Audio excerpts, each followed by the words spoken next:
مسلمان کی حقیقی اساس توحید اور ختم نبوت کے عقیدے پر ہے۔ پودے اور معدنیات تقدیر کے پابند ہے، وفادار صرف حکم الہی کا پابند ہے۔ مصیبت ایک عطیہ خداوندی ہے تاکہ انسان اپنی زندگی کا مشاہدہ کر لے۔ میں نے آسمان کی رگوں کی حرکت اور چاند کی رگوں میں دوڑتا ہوا خون دیکھا ہے۔ قلب کی فطرت ہی ایسی ہے کہ وہ محبت سے رام ہو سکتا ہے، مخالفت اور عداوت سے نہیں۔ زندگی موت کی ابتدا ہے اور موت زندگی کا آغاز۔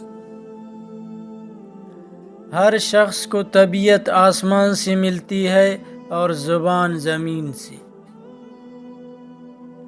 ایک بڑے استاد کی حیثیت سورج کی سی ہے جو اپنی روشنی و حرارت ہر چیز تک بھی کم و کاست پہنچاتا ہے۔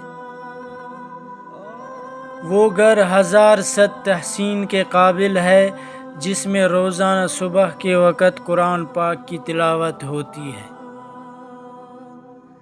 مسلمان کے لیے جائے پناہ صرف قرآن پاک ہے۔ قرآن پاک کو صرف پڑھا نہ کرو، سمجھا بھی کرو۔ یقین ایک عظیم قوت اور انصاف ایک بیش بہا خزانہ ہے، اور صبر ایک عظیم سعادت ہے۔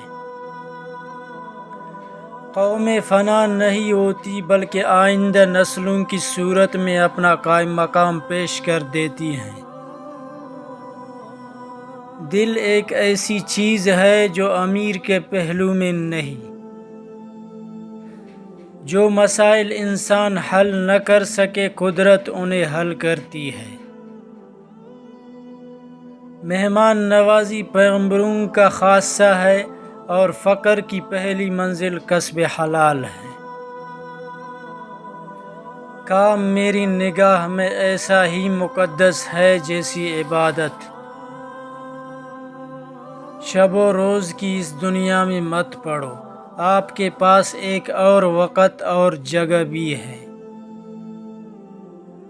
میری آبا و اجداد برہمن تھے، انہوں نے اپنی زندگی خدا کی تلاش میں گزار دی اور میں اپنی زندگی انسان کی تلاش میں گزار رہا ہوں۔ وہ بندہ کبھی ذلیل نہیں ہو سکتا جس میں یہ ایک خوبی ہو کہ وہ عشق رسول ہو۔ عشق رسول صلی اللہ علیہ وسلم دین بھی ہے اور دنیا بھی۔ اس کے بغیر انسان نہ دین کا رہتا ہے نہ دنیا کا۔ ہر وہ چیز جس کے پاس زندگی ہے مر جاتی ہے اگر اسے غیر سازگار ماحول میں رہنا پڑے۔ انسان اپنی حسرتوں کی خاطر اپنے رب کے سامنے سجدوں میں گرتا ہے۔ اگر وہ صرف عشق خدا میں گرے تو کوئی حسرت باقی نہ رہے۔ ایک سوچنے والے زندہ انسان کے خیالات میں تبدیلی ہوتی رہتی ہے، نہیں بدلتا تو پتھر نہیں بدلتا۔